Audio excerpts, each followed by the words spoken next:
disitulah aku jadi percaya bahwa Yesus itu memang benar-benar Tuhan. Jadi menurut saya yang bisa membangkitkan orang mati cuma Yesus. Selain itu nggak ada ilah lain. Menurut saya sih begitu ya. Secara logika sih begitu ya menurut aku sih.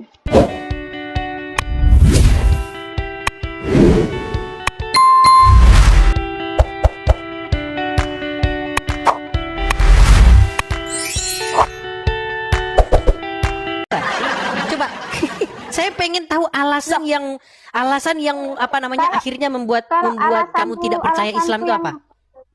Kalau alasanku ya itu karena perempuan di tempatku itu dia terlalu baik. Nah, saya sudah dapat poinnya. Ya, saya sudah dapat poinnya. Aku tanya sama pamanku, emang pahalanya masuk mau menerima poligami itu apa? Pamanku bilang tuh ngomong kayak gini, nanti kamu di surga itu duduknya tuh bersanding dengan istri-istrinya para nabi. Ngomong kayak gitu. Iya.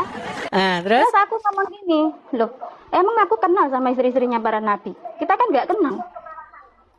Soalnya waktu itu aku bantah terus Bang Edi, bantah terus aku dulu waktu itu. Ya.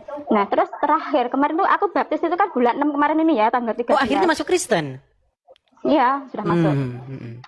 Aku kan ada di Singapura ini. Terus bulan 6 aku minta cuti sama bosku. Nah kebetulan bosku juga Kristen gitu kan.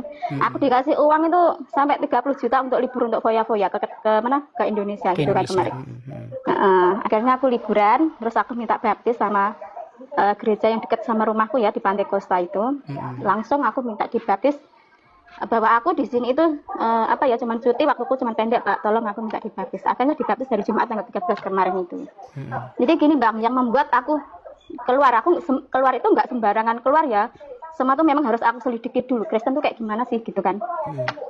Jadi aku melihat orang-orangnya dulu, ternyata ya memang baik-baik sih, meskipun nggak semua gitu ya.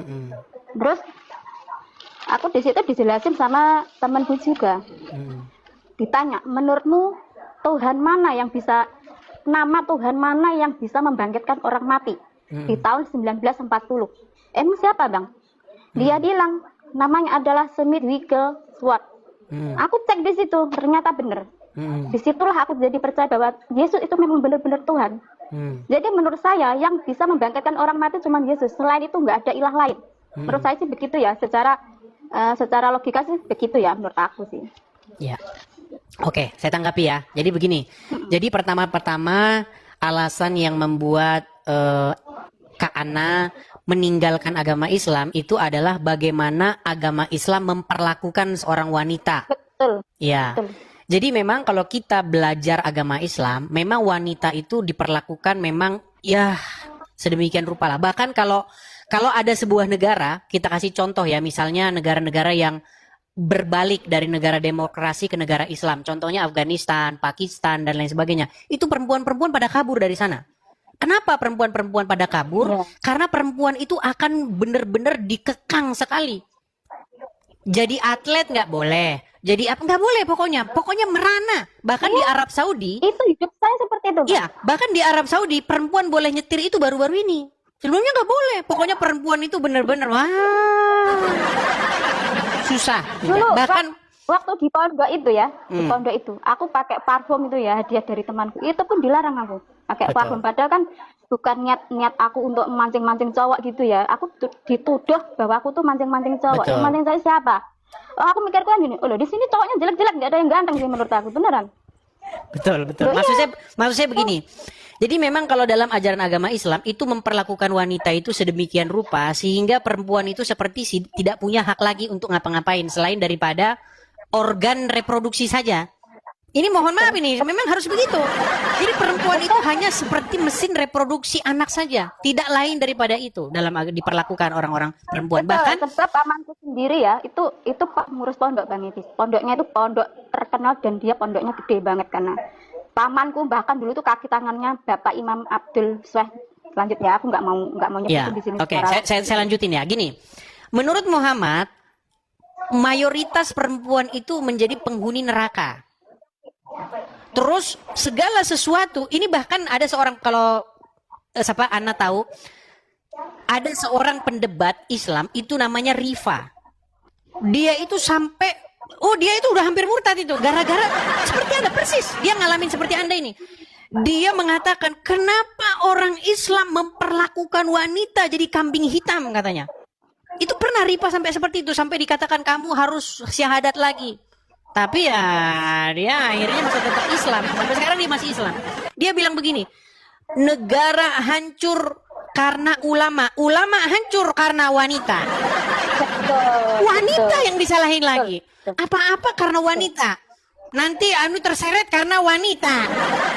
Rambut wanita kalau terlihat satu masuk neraka 70 tahun. Iya. Soalnya pamanku sendiri, Bang.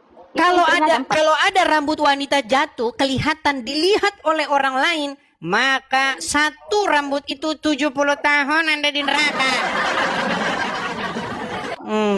Jadi setelah saya selidik sebenarnya ini bukan agama Islam sebenarnya aslinya. Sebenarnya ini adalah bagaimana orang-orang di sana yang tukang makan kambing itu berhawa nafsu besar. Nah, mereka sangat hawa nafsunya tinggi. Panas terus bawaannya.